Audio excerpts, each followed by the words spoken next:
Fam, it keeps on doing this, man. I need to figure it out. Oh, I'm having a mare. God, that we're here though. Back again with another About the Fan. What you saying? What you spraying? Another stream. And today, somehow, throughout all the searching through the forest and the woods and over the other side of the river, we've managed to find a Crystal Palace fan. Our very first. They do exist, people. They don't only exist in the ground. And we've got one here to talk to us today. That's Brother Mandy in it. But before any of that, make sure you're doing a few things for me. One of them is liking the video. Yeah. You get it? The other is subscribing to the channel, not only to mine, but make sure you are heading over to Back of the Nest to support these things as well. We are on our way to 100 members. That is the goal for March. So if you can become a member, a certified Shinobi or the village, that will be much appreciated. The link is pinned to the chat.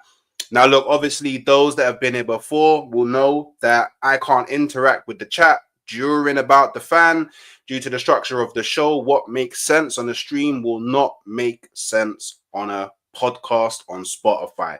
So any questions that you do have for D, feel free to chuck them in as a super chat, and at the end he will answer any and all questions that are asked. Now look, yeah, I'm not gonna lie, yeah, he's one of the funniest content creators, yeah, that I have met across this journey. Yeah, this brother, if you need someone to rattle someone, you need to holler him, because he's got a special kind of technique with it, in it. Like, he puts in mad hard work. I can't lie, I don't even know of any Palace fan bigger than him, but maybe he will be able to school me. But he's doing his thing. He's trying to grow. Let's help him. Let's show him his flowers, Brother Mandy. Yo, what are you saying? What are you saying, man? I appreciate you coming up. I mean, this has been a long time coming, but of course I've had a few things with work and stuff. So I appreciate you having me on here, man.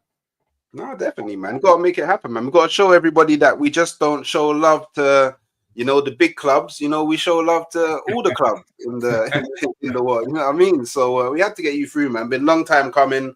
And I mean, obviously, this will be at some point put up as a podcast on Spotify. So, people don't always listen to the end. So let's get it out right away from the jump. Where can people find you should they wish to support your journey? Yeah, Back of the Nest on YouTube and all social media platforms, Crystal Palace fan channel, reactions, previews, just everything related to Crystal Palace, to be fair. We're trying to aim for big 10K. We're approaching 6K right now. So yeah, man, slowly getting there. But I appreciate you for giving the shout out opportunity as well, man. It's a proper grind, man. I know this is that 10K grind feels like a mental grind, in it. It is really a mental grind. You have to enjoy it, man. You have to enjoy it. That's the biggest thing. Like, there will be days, I don't know about you, but there's days like, I can't be bothered, man. Or games, after certain games, I can't be bothered to do it, but you need to show up. And with the Back of the Nest, I've got a few people on there, so it's a bit more difficult. I just have to make sure everyone's like, for the shows, sort of the preview shows, the reaction shows, watch alongs as well, because I go to the game, so other people do it. So there's a lot of work that we do behind the scenes, and you do as well, I know, because we're part of the same game, which a lot of people don't realize. But it's all fun and games, man. It's all fun and games. As long as you enjoy it, that's the biggest thing. And I just genuinely like interacting with other fans. I don't always rattle fans. I know you put that across. I don't always rattle. The only way you get rattled is if there's a reason to get rattled. I mean, it's not my fault if your club is doing certain things, but I enjoy it, man. It was always love and banter. I never take this thing seriously, which is the key, I think, to all of it, man. You just have to enjoy it. But big up to you as well, man. I saw you the other day, Premier League Productions, stepping up. I know you wanted that big move, and that was big, man. That was big. So big up to you as well, man, because you're grafting, you're putting in the work. I see it. Yeah, it's a massive grind, man. I always tell people, yeah, like, because obviously I used to watch everyone, obviously, before I became a streamer myself, innit? And in my ignorance, I thought it's just like, yeah, dash on the camera, pick up the mic, talk about football. There's so much more that goes into it that people don't even realize. That's why, even though, I may not agree with everybody, just like how people may not always agree with my takes, just like sometimes, it gets a bit heated, a bit emotional all of that. I genuinely have like a mad respect for anyone that's trying to graft in this way, because it might even be harder than a 9 to 5. You know, I can't even lie to anybody. 9 to 5 might actually be the easier way in life. So big up everybody on this journey. Yeah. And obviously big up yourself for, you know, making some time, not only in your day, but in Ramadan as well, to jump on and to get it, tell your story. So much appreciated, bro. But look, yeah, just obviously because you're on quickly, yeah. Look, Palace are above Spurs and Manchester United, isn't it? Yeah. This is as good as it's got in a while. And you know what? You're actually, you know what? Because I've looked at a bit of your season. It started off pretty bad, but you're actually not too far away from the top of the table now, innit? So, like, what have you made of Palace's season so far, and what do you actually think will happen, I guess, in the remaining 10 games of the season? I'll be honest, the start of the season was very frustrating, man. We couldn't win the game till game week 9, up until we faced Spurs, of course. Thank God there's Spurs in the league. And then we managed to get the dub. And then up from there onwards, we've slowly built on it. But there's been a lot of problems, man. There have been problems regarding transfers with injuries. Funny enough, it doesn't feel like you might not think this about Palace, but we had 2 players in the Copa America final, 4 players in the Euros final. We had Mateta that went to the Olympics. We had so many players that came last minute to join the squad. So we didn't have a proper preseason. We didn't sign players early enough to have a preseason with the manager. And the manager was saying this, and it all added up, because right now things have changed. And he's the best manager that we've had since we got promoted to the Premier League about how many years ago? 12 years ago now. His pedigree speaks for himself in terms of how he's improved clubs. He's also won a European trophy as well. And for the rest of the season, I mean, we're 1 win away from Wembley, semi-finals of the FA Cup. Which we beat Fulham not too long ago. So we're looking at that game. And I know Fulham will be looking at that game similar way, saying, you know, we could beat Palace. But if we can get a result there, beating Fulham away from home, we're in the semi-finals of the FA Cup. And for the rest of the season, quietly, by the way, no one really talks about us, but we're only 3 points below Villa. Yeah. And we've got a lot of teams in and around us that we have to face. I think we've only lost 1 game in the last 13. Or 1 or 2 or something like that. So yeah, we've been on fine form ever since the turn of the year, and I think that's because now things have started to click. But apart from Mateta's injury, lately everything's been fine. The home form was a problem, but we've kind of turned the corner around with that. We beat Villa 4-1, beat Millwall, beat Ipswich as well. So yeah, man, I'm excited for the rest of the season. We've actually got something to play for. I'm not saying we'll get it, but you know, anything can happen because everyone's facing each other around that group as well. Brighton are facing Bournemouth, etc. So yeah, man, it should be good. What would be like? What would in the Premier League? Yeah, what would be a finish in terms of like, so number on the board now? What would be a finish where you would be like, okay, yeah, I'm really happy with that. Like that we can take into next season and build upon it. Well, last season we finished 10th, top 10. I want to finish top 10 again. We're right behind it. But right now, it's hard for me to say. Like the objective was always going to be top 10. Like even going into the season, that's the standards that I hold the club to account to. Because I feel like being in the Premier League for about 12 years now, and with some of the players that we got, I think that should be the objective. But as you know, with yourself, like a few seasons ago, Arsenal weren't even in the competition to challenge for the title, but expectations changed. So right now, we're taking a game at a time. We've got Southampton next in the league. If we beat Southampton, then we're there. We're basically there. That pack from 5th to 10th, it is literally a win or draw. Like, it can just change like that. So anything can happen. And we're all dreaming. It's all a dream right now. But if we turn up, if we beat Brighton, which already beat 3-1, then we're right. I think we might be level on points with Brighton if we get 2 wins with Southampton and Brighton. Or we might be above them. Man, I want a European football at Palace, man. That'll be unreal because that's one of the things. The trophy thing is something that people hold us to account to. We haven't won a trophy. FA Cup semi-final would be great going into April. And then, of course, European football. If you can do one of those 2 things, that'll be amazing. But if there's one manager that can do it, it's the manager that we've got right now. 100%. I think he's underrated, to be fair. I don't think he's spoken about as much as maybe Marcus Silva or Iriola. But I like that. Let it be like that. He was linked to Bayern Munich, but thankfully they got company and we rejected that move. So Bayern kind of noticed it because obviously I'm at Bundesliga. But yeah, man, look, I'm so relaxed right now. I'm enjoying life. We haven't got football, by the way, at Palace for 3 weeks. We've gone to Marbella because of Newcastle Cup final. So next weekend we're not playing. So we just sit back, relax, and then next game is quarterfinals against Fulham. 1 win away from Wembley. And Mateta should be back by then, right?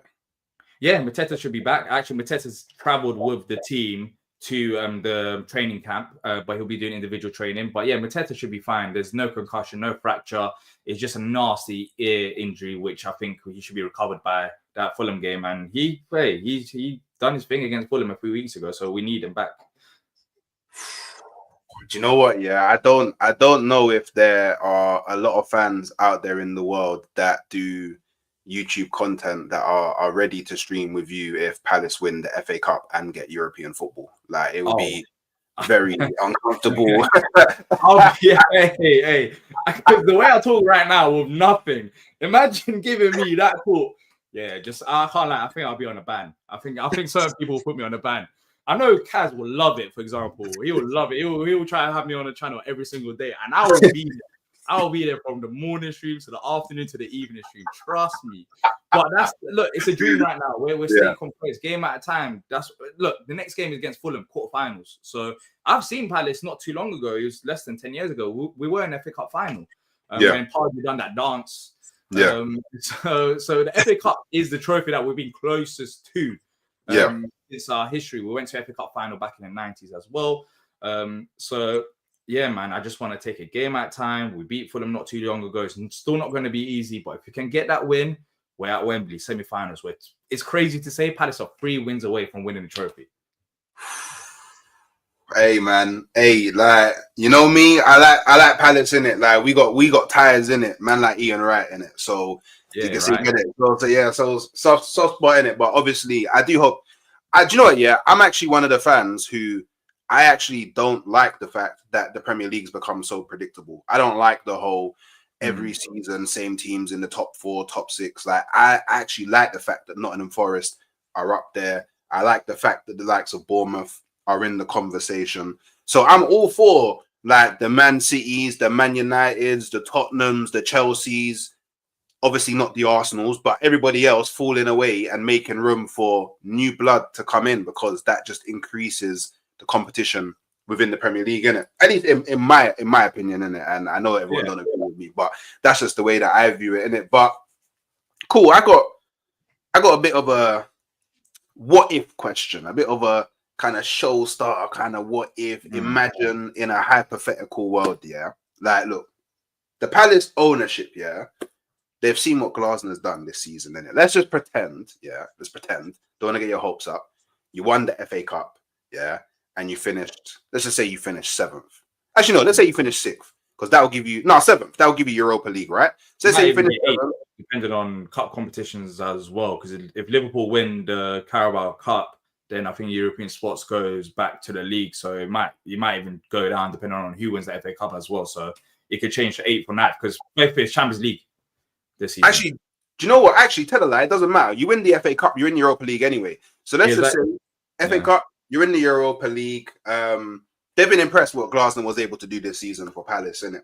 You know, but it's time for the London club of Palace to start achieving. You know, we need to start achieving some things. And obviously you won, but we want to carry it on. So the Palace ownership, they've decided to hire UD, to command all transfer business in the summer transfer window and going forward.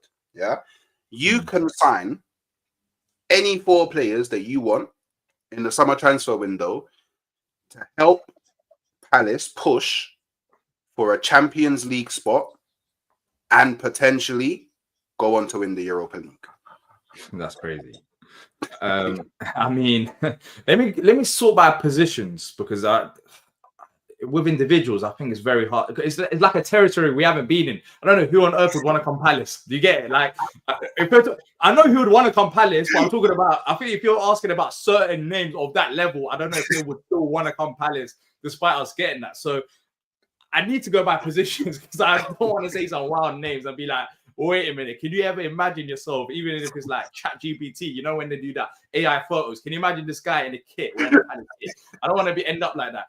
But positions, I'll be honest, this Palace squad is not far off from having like a complete in terms of squad, like this is our strongest squad to date. Like even when you look at our bench on our level, like we've actually got like França, who's meant to be a baller from Brazil. He's funny enough, he's got a Ballon d'Or clause in his contract. wow. When he joined from Flamengo, who's linked to Newcastle and Chelsea, but he's had a few injuries, but he's coming back. Roman Esse. So we've got players in the squad, but I think we do need to sign a centre back because of what's happened with Chalobah. And then Guéhi, let's say in this scenario, we win the FA Cup, we got European football. Does Guéhi sign a new contract at the club? Probably. Does he want to stay with European football, like one more season? If he wants to stay, then we only need to sign one centre back. If he leaves, then sign a replacement for him. Other positions, to be fair, it's hard to say. We need a wing back, left wing back, because Ben Chilwell will be going back. Maybe another backup right wing back. But like, I don't think Palace would need to sign like 6 or 7 players. If we can keep the core, like Adam Wharton's a very good player. Guéhi's a good player. Mateta's a good player. Eze is a good player when it turns up. Like we've actually got solid players, which on their day, if they show up, there's a reason why they've been linked to top 6 clubs. So I just think it's about improving a squad rather than improving the starting 11 at this point with Palace. But yeah, like Archie Gray, he was linked to us before he went to Spurs. So those kinds of profiles, we've been very good with like championship signings. So I think we'll go down with the championship route, and it'd be kind of crazy to recruit championship players to play from the championship to European football. But I think that's what Palace will do. And we've actually been very good in the transfer market. Some of the players that we've signed recently, like Eze, Guéhi, Anderson, who left, I know, Walton, Mateta, like we've had more hits than misses, and that's the reason why we're in a healthy position. One of these players leaves, we're getting very good money, so we don't even need to sell the squad. Yeah. Would you if you're given the option, would you keep Chilwell? No, it doesn't make sense for us for what we're trying to do. He's, I think, turning 28 this year. He's been solid coming off the bench, but he's still coming off the bench for us. We need a younger left wing back, a bit more attacking wing back. I think that's the route we need to go down. Was actually going to sign a player, but Prague didn't want to send him to us. A player called Juve. He's a left wing back. He's actually very good. But I think in the summer we'll go sign someone, and then if we do that, I think it will be very good to have 2 different profiles. Tyrick Mitchell is a good defender, but he's not a wing back. He doesn't offer as much going forward. So if you can sign a player that's very attacking and then have Mitchell is very defensive, then that gives the manager 2 different options. Because with Mitchell, I think at times he does get more hype from neutrals than he does from Palace fans, maybe because we're used to him. Yeah. But he does have limits to his game, and he has improved 100% under Glasner. But even Glasner suggested it. He's not going to really be a wing back. Like he's not that type of profile. He's more of a fullback. So if you can sign a young wing back, which the reason why I don't want to mention names is because the guy who runs the show, Dougie Friedman, he finds them anyways. Like I don't need to mention the name. Like these players, like Adam Wharton, I did not think of Adam Wharton joining Palace and turning into a player, or like Eze and some of these players. Like Elise joined us from Reading for £8 million, and now a few seasons later, he's in the Champions League, banging in goals in the Bundesliga as well. Why? Because of our scouting network. So for me, I wouldn't even want the big names or so. I would give that money and trust to what we've been doing already so far. So would you say you're at a point with your club where you just have full trust in whatever direction they decide to go in? No, not necessarily, to be fair. I think if you remember when we faced you not too long ago, last Jan, not this one, there were banners at the game, which was the first time I've seen that at an away game at the Emirates about the ownership. The ownership we're stuck at a weird crossroad right now because John Textor, he owns the majority of the shares at the football club. He owns Lyon, he owns Botafogo, Crystal Palace, Molenbeek. We've got a multi-club model. However, he wants to sell his shares. We've got Steve Parish, who doesn't like to take many risks. And for that reason, at times it can be very frustrating when we need a player or 2 to push on to the next level and we don't sign them. But then again, we've stayed in Premier League for this long, so it has been working. So right now, we do need a change in ownership, and there is going to be a change in ownership because Steve Parish and John Textor, they can work day to day, but they have different visions of the football club. And that's the reason why in the short, I don't know when, some people may watch this later, Palace will have new owners. It's pretty much set in stone. There's going to be a group called Sports Bank who's going to be coming in and investing in the team. There were also potentially, it hasn't been confirmed yet, but a group from Rock Nation as well that could potentially want to buy into Palace. So there's going to be change in ownership structure. But yeah, it's not awful like some other clubs. Like you don't want to be Spurs because I think they just lost. Does that make sense? Like Spurs, you're meant to be a big club, but like what are you doing? Like what have you done to warrant a big club status as of recent times? So I think we know where we are as a football club, and for that reason, we're heading in the right direction. We just need to make sure everyone on the ownership level wants the same thing. That's the only thing that's really missing from Palace right now. Okay. No, that makes a lot of sense. So look, let's get into it. Yeah. So tell me about your journey as a Crystal Palace fan. Like how did it start? Why did you even choose Palace? Which I'm very interested in, to be completely honest. And has there ever been, like, I guess, a moment in your journey where you've kind of maybe not regretted, maybe that's too strong of a word, but questioned your decision of choosing Palace? Every other day. No, I'm joking. When I'm just sitting on shows, the guys are talking about European football, and I'm talking about, can we finish off half? No, but my journey is funny because I've come from a family who's not into football. So my dad is not into football. Like no one, my sister, mum, no one's into football. And I grew up in South London. I grew up near the Palace area all my life. So growing up, I would watch football, but I never really felt a connection to a certain club. However, despite that, at a younger age, there was when we were in the Championship, there was like an after-school club for Palace. And it's funny, but Palace would give away tickets to kids, for example, when I went to the after-school club. So I managed to go watch one Palace game. Then afterwards, like a few years later, and this was like back in the day, like we're talking, when I say back in the day, not that I'm only 24. So when I first got my first Palace season ticket, I was 13 years old. But anyways, I used to go watch games, and then I went to one League Cup game with my dad as well. Like I forced him to come. And then at the age of around 12, I was like, I want to support a club. And I'll be honest, there were teams out there, like everyone around me supported United, Arsenal, and City weren't at that level just yet. But United, Arsenal, Liverpool, those were the three clubs everyone supported. And I would always argue with Arsenal fans. Well, to be fair, later on, I would always argue with Arsenal fans. But I was like, I don't want to support an Arsenal. I don't want to support Liverpool or United. The reason for that is because I'm from South and this is my local team. I feel a connection towards this team. Of course, Palace have changed a lot from back then to now because we've got fans abroad. I know you say I'm the only Palace fan, but there is, even on my shows, Palace fans we call from America. We had, in fact, someone called from, I think, the Bahamas. We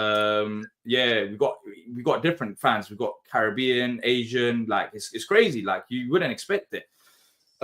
So yeah, at the age of 13, before the playoff final, I convinced my dad to buy me a season ticket. But I'm thinking about it right now. I was thinking about it before coming onto the show. I was like, it's kind of crazy. Like you bought a season ticket, but it's just me. I'm going to go to games by myself at the age of 12 or 13.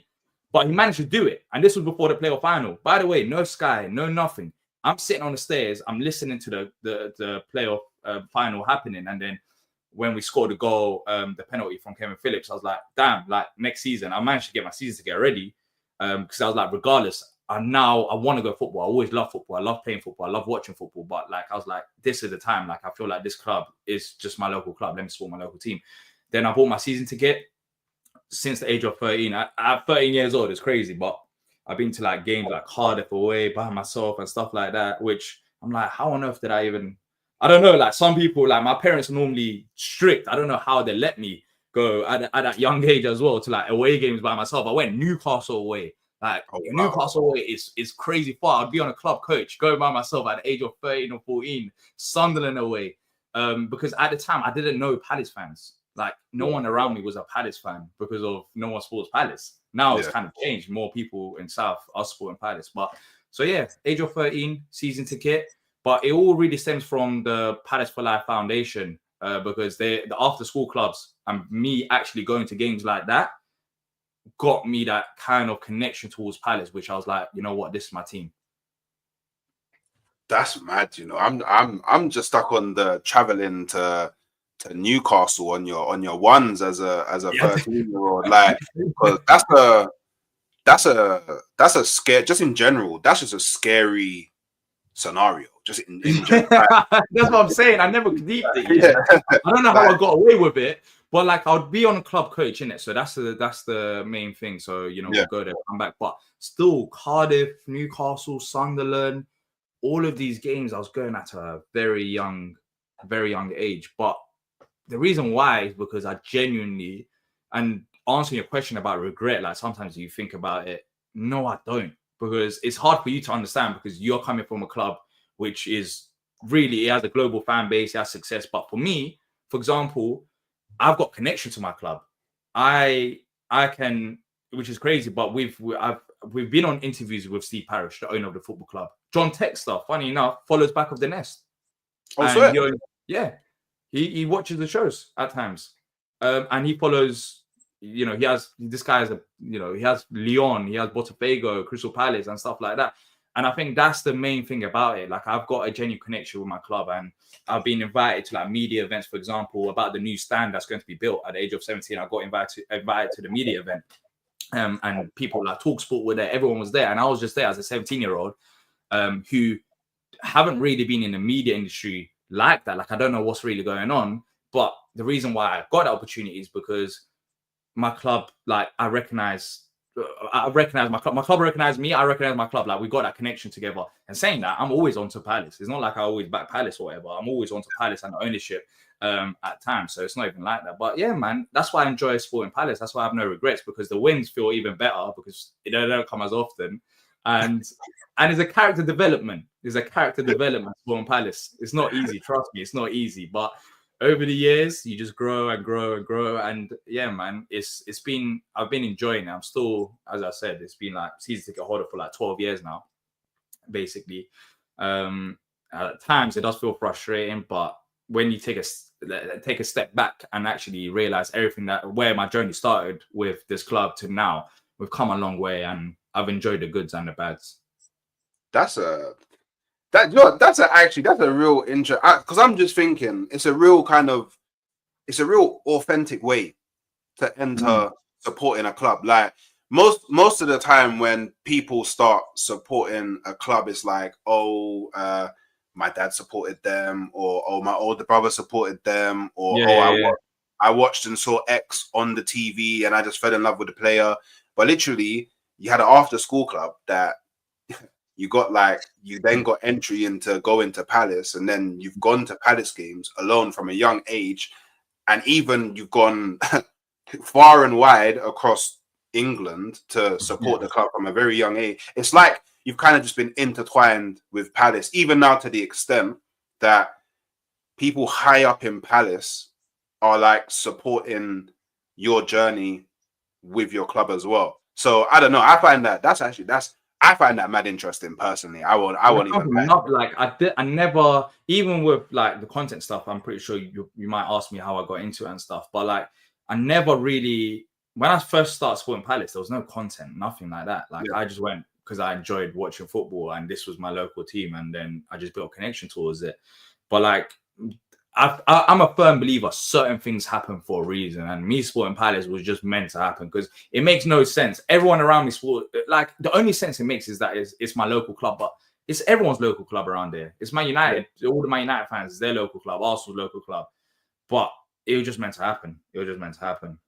And yeah, I have no regrets about it. And yeah, let's just see where in my lifetime if I see a trophy. That's the biggest thing, because some Palace fans haven't seen that. So by any means, we just have to make sure we get that one trophy so I can celebrate it. Hey, well, I mean, there's every potentiality this season for a trophy. So I mean, I'm a believer. You're in it until you're not. So while you're in it, you might as well believe you got every opportunity of winning it, right? So all right, cool. So I mean, across your journey so far as a Crystal Palace fan, what would you say is the moment that kind of most resonates with you? Like one kind of moment that you've witnessed as a Palace fan that no matter how long you live, you will always, like, this moment will stick in your head. Are you able to kind of paint us that picture? Are we talking about a particular game or? Like it could be anything really. Like it could be, I don't know, you experienced watching XYZ happen at a game, or I don't know, a certain win that happened, or I don't know, like for example, for me, I will never forget seeing Thierry Henry live on TV telling me that he's leaving Arsenal. For an example, I will never be able to forget that. Like just a moment that's kind of like means a lot to you that will go on, I guess, to a timeless moment. Well, I think the season that we got promoted, I can't remember if it was the season that we got promoted or the season after, that Istanbul game, the 3-3 against Liverpool. I think that was peak Selhurst Park. Like back then, compared to now, because now the expectations have changed, so the atmosphere is not as good as it was back then. But back then, from 3-0 down against Liverpool, and by the way, like everyone was saying Palace are going down. Now I think we managed to stay up, and then doing that while staying in the title race was like, damn, like this is special. And I remember Suarez, he was right in front of me. He was crying. Steven Gerrard was there. Like that all happened right in front of me. That's a moment I cannot forget. Like we're talking about all of these quality players, and what Palace had then was nothing, bro. Like we should have went down. That's a mad thing. We should have went down, and then we managed to build from it. So I think that Istanbul game is like the highlight at Selhurst Park. But on a negative, a game that I, as Palace fans, is like an unwritten rule we never speak about, but you can't forget, is the cup final against Man United in 2016.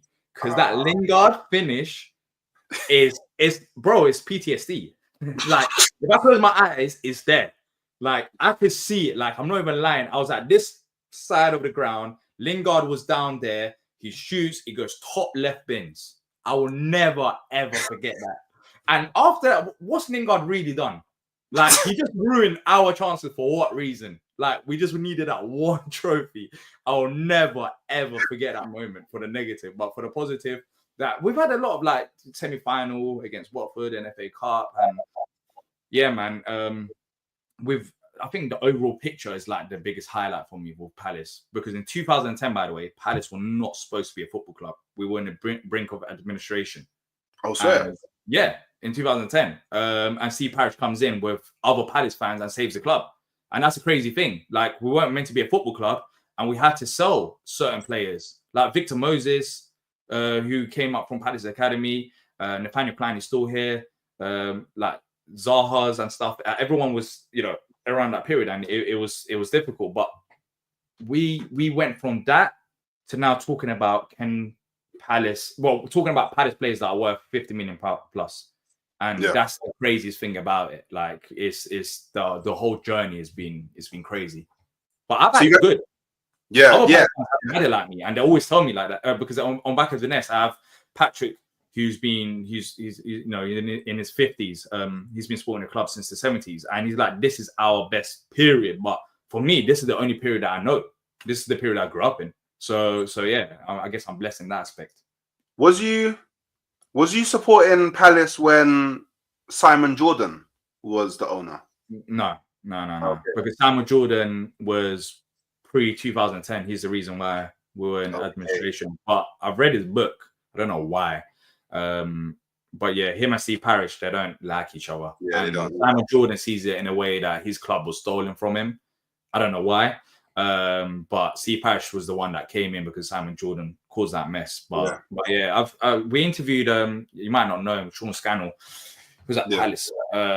We had him on Back of the Nest recently, and he's talking about Simon Jordan, and apparently he's like, one time he went up to him and he called him by his name or something. He said Simon, and then Simon Jordan was like to Sean Scannell, "You don't call me Simon, you call me Mr. Chairman," or something like that. Like he put him onto the spot. So Simon Jordan was a character. Now I think he's calmed down a bit after losing his money and stuff. But yeah, that's the character he was. And but yeah, man, I wasn't around that period.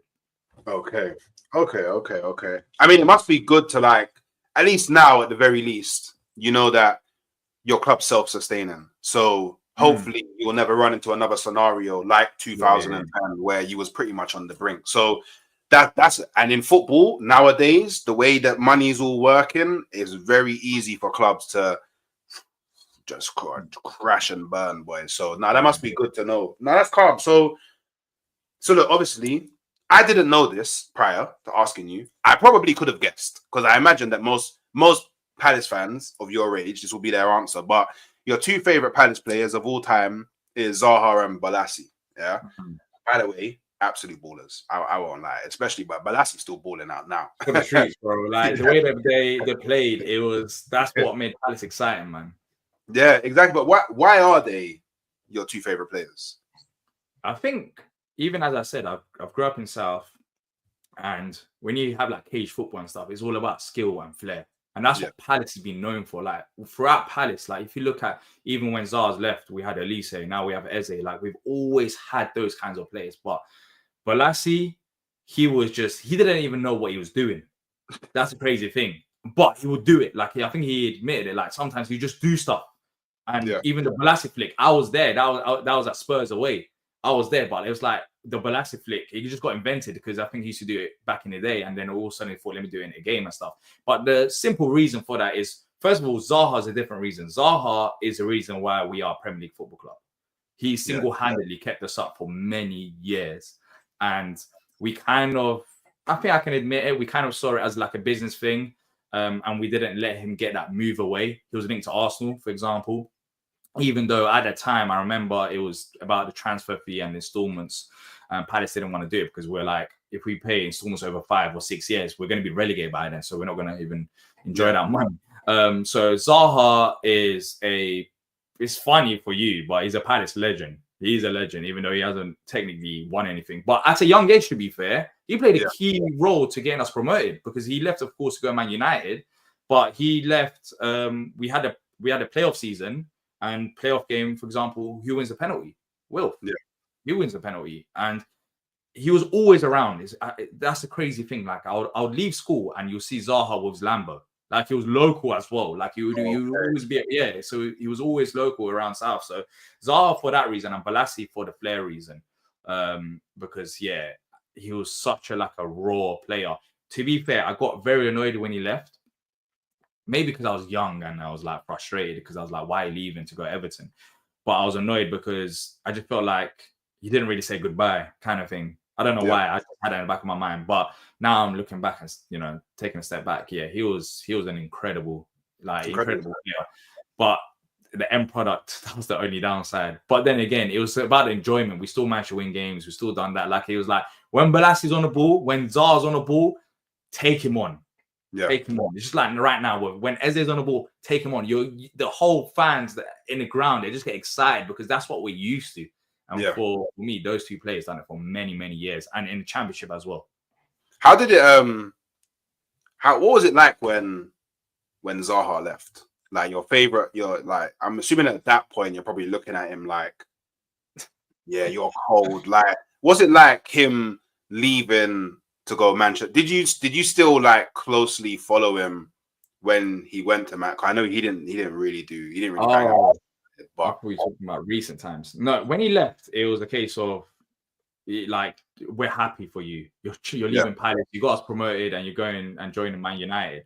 So there was no ill feeling towards that. I don't think we deserved any. He'd done everything he can. He was such a baller, and then he eventually ended up coming back to Palace not too long ago. Anyways, but the second time of him leaving, for me, for personal reasons, I was very upset because for me it was a worst case scenario because of the fact that I'm Turkish and my family back in Turkey, they support Fenerbahce, and you're telling me out of all the clubs in the world, you're telling me my goat is leaving Palace to join Galatasaray.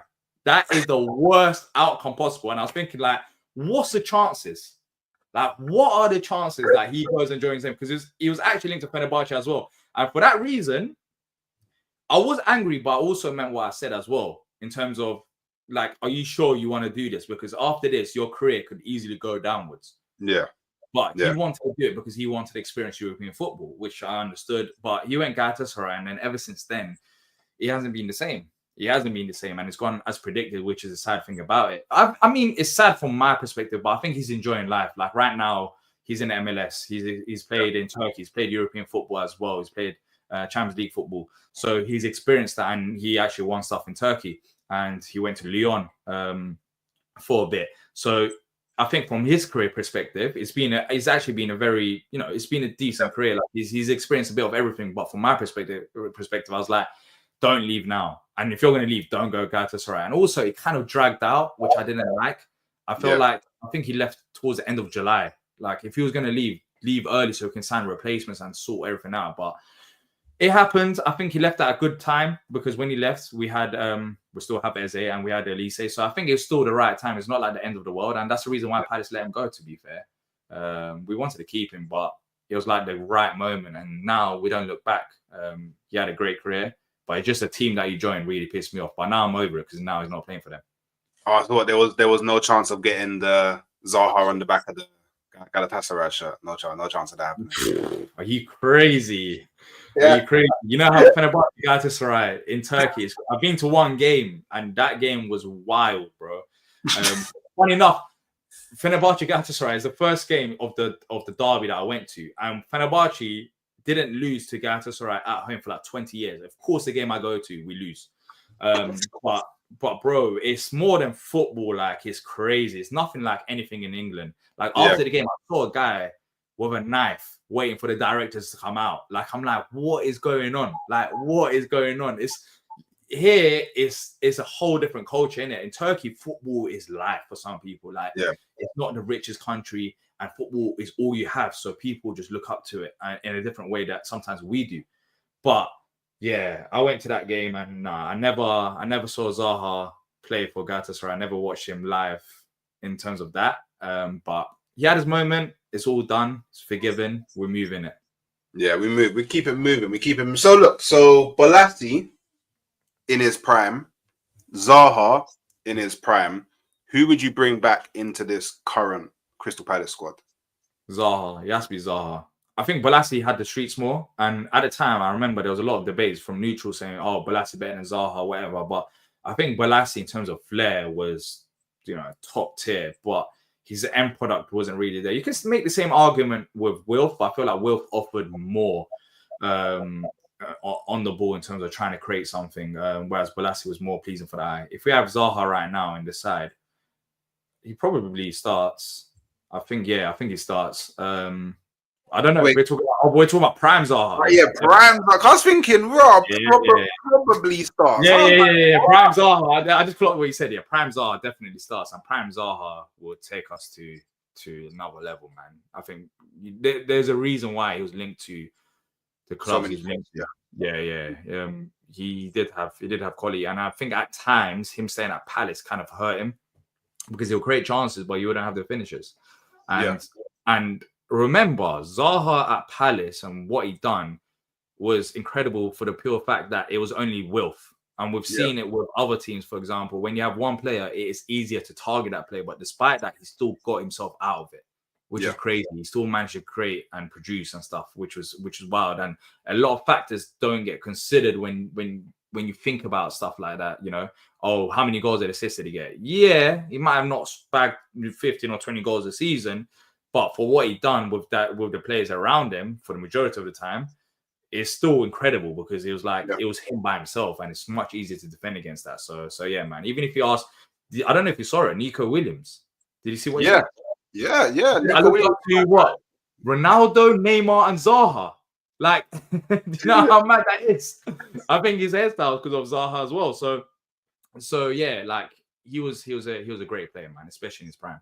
And him in his prime, if he was to now play with the way that Mateta's playing, that would actually be very spooky for a lot of teams. I won't lie, that'd be very, very spooky. What do you know what? Yeah, it just seems like Palace always find these similar type of players, man. Because even that Romain Esse brother, like he just seems like he's just gonna be the next in line to be the Elise or the Zaha or the Eze. Do you know what? Big up your scouting department, innit? Big up your scouting. Dougie Friedman. He was wanted by Newcastle. I think Man United wanted him for a bit as well. But we've managed to keep him. Do you know about Dougie Friedman? You know, he used to manage Palace. He used to be a player at Palace as well. But you don't, I guess you won't know about that. But yeah, Dougie Friedman used to manage Palace. Not that long, when I say not that long ago, but near the 2010 era, like around that period. He left Palace to join Bolton, and that annoyed a lot of Palace fans.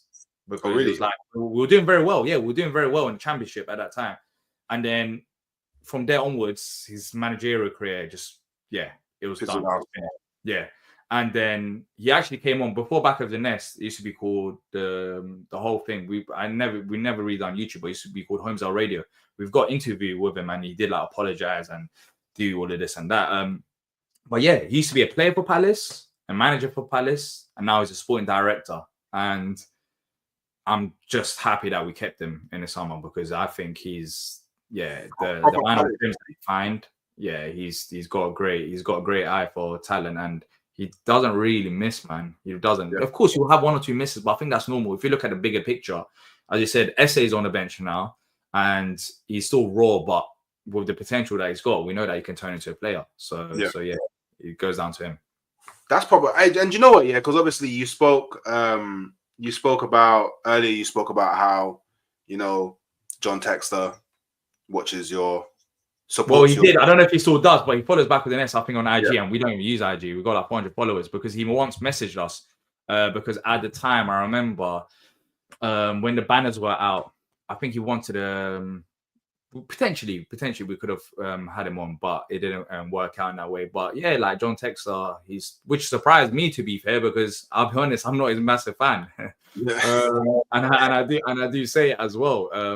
But yeah, like we've had on Steve Parish before, but Steve Parish never really comes on anymore. And not just to Back of the Nest, to everyone, because I don't know what happened, but I think he got kind of put off. But yeah, he doesn't really come on. He does other media stuff. But yeah, man, we've had Sean Scannell.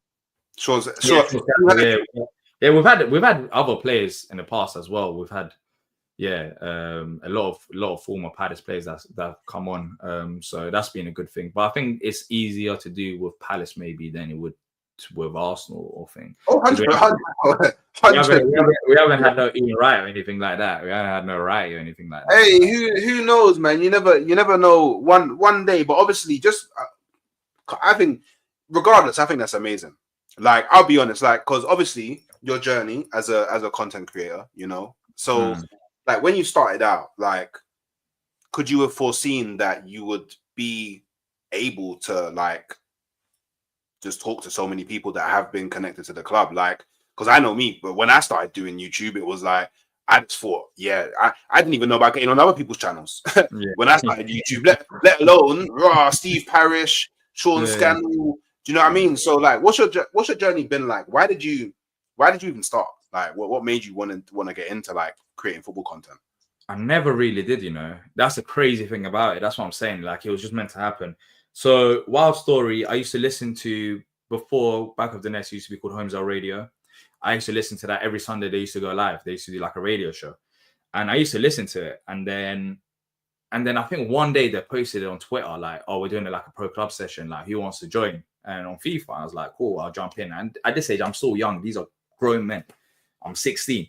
I was like, let me jump. I was not on a mic or anything. I was just playing. And then one day I got on a mic, started talking. But you would have people who would be on there with the intention of, can you invite me to the podcast kind of thing? But I never really had that intention. I was there playing FIFA and then Sporting Palace, and I listened to these lots. I was like, calm. And then one day there was an opening, and then I applied. I was like, why not? I was like, I applied. And they were like, are you serious? I was like, yeah. It's like, cool, let's do it. And then I think since the age of 16 or 17, I got into podcast.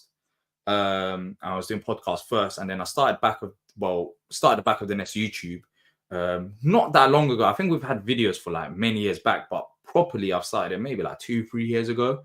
And even in that period, I haven't been as consistent. But yeah, like me doing all this media stuff, I had no intention, like no intentions. It just naturally happened so that I played pro clubs with the people that I used to listen to, and then they accepted me on, and then from there onwards, the rest has been like history. Now, this is my career, like the media industry, not just Back of the Nest, but I work in the media industry, for example. So yeah, it's been a weird journey in that regards. But maybe if I didn't support Palace, for example, I might not be here right now. Like, would I be doing content if I supported Arsenal? I don't know, because I never thought of it in the first place. No, that is true. And do you feel like becoming a content creator has made you support Palace any differently?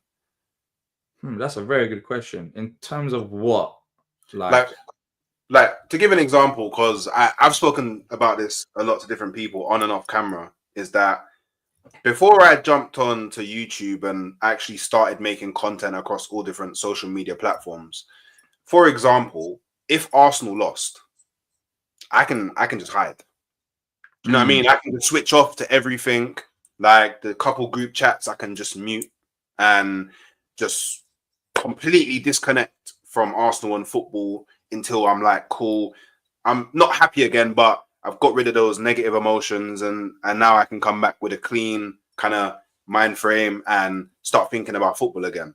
But now, because I create, not only do I create my own content, like I get invited onto many different other people's channels as well. So even when Arsenal lose, I'm actually one of the first that a lot of people will go to like, oh, please jump on, rah, rah, rah, rah. So I can't hide, and I feel like maybe differently is the wrong word, but there's definitely like a different kind of like aspect to being an Arsenal fan now, because it's sort of like I'm kind of like a mouthpiece now, because a lot of people watch us, and like, yeah, they may not agree with our opinions all the time, but you'll find that there's a lot of people that will just subscribe to you and just watch you and be waiting for you to drop more content because they align with your way of thinking. So has that, I don't know, maybe it's a bit of extra pressure to like, I don't know, like it's just different, because obviously when you started off, you got your first season ticket, all you're focusing on is our Palace are playing today. I'm gonna watch exactly, and then you go home and then that's it. Like, but now the thing is, I really haven't had that window, because I got my season ticket at the age of 13, and then the content stuff I kind of got into it at the age of 16.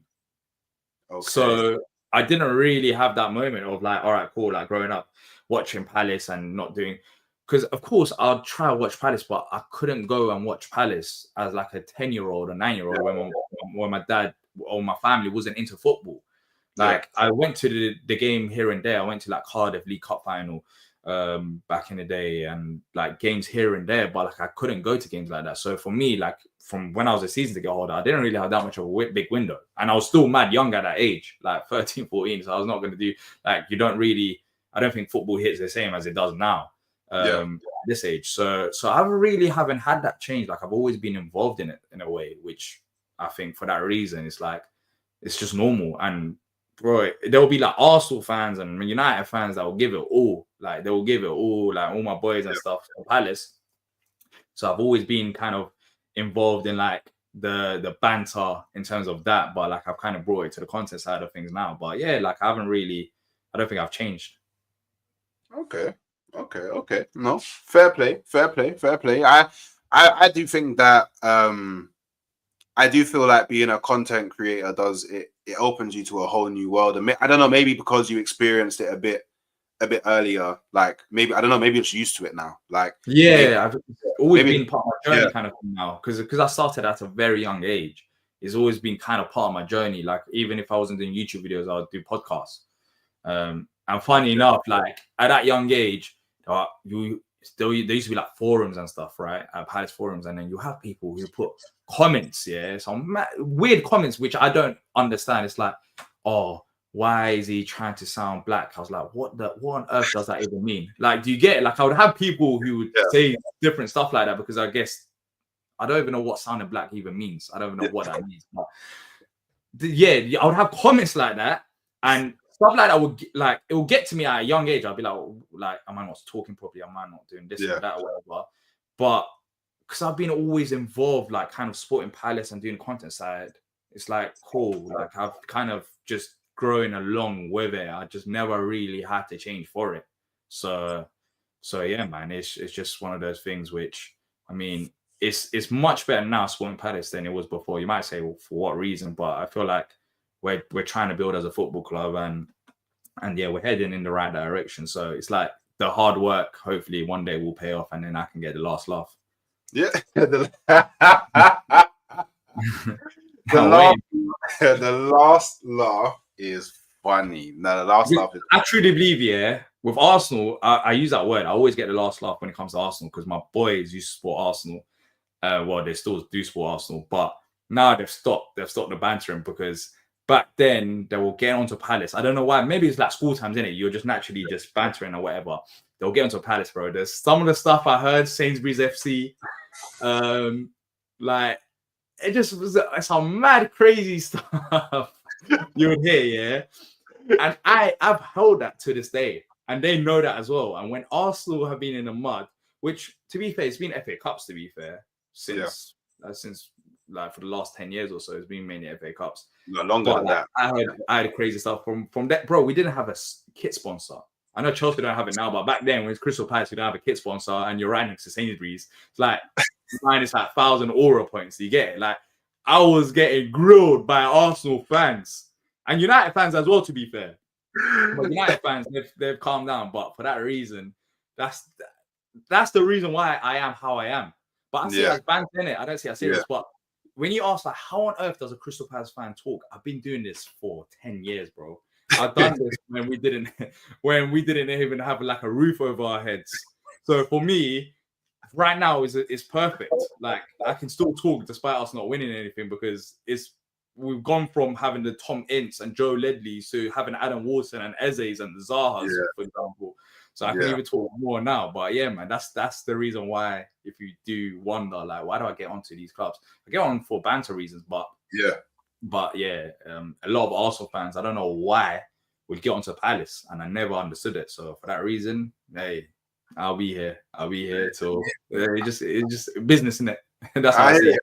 Give it business. I appreciate that. I appreciate it. Just remember, I'm one of the Arsenal fans that actually like Palace, innit? Because of Ian Wright. I know, but a lot of people don't like Palace because of me now. A lot of people have said that. But I'm sorry, this is how I've been created.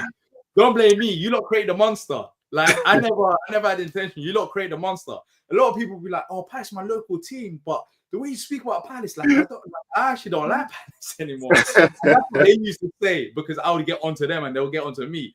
But yeah, Ian Wright days and whatever. We've had connections here and there. More so, you lot are sending Deadwood to our club, but yeah, we sent a bit more good to your club. But Eddie, yeah, I hear it. I hear it. We won't go down that path today, but Eddie. Yeah. So so look, final question from me. Yeah.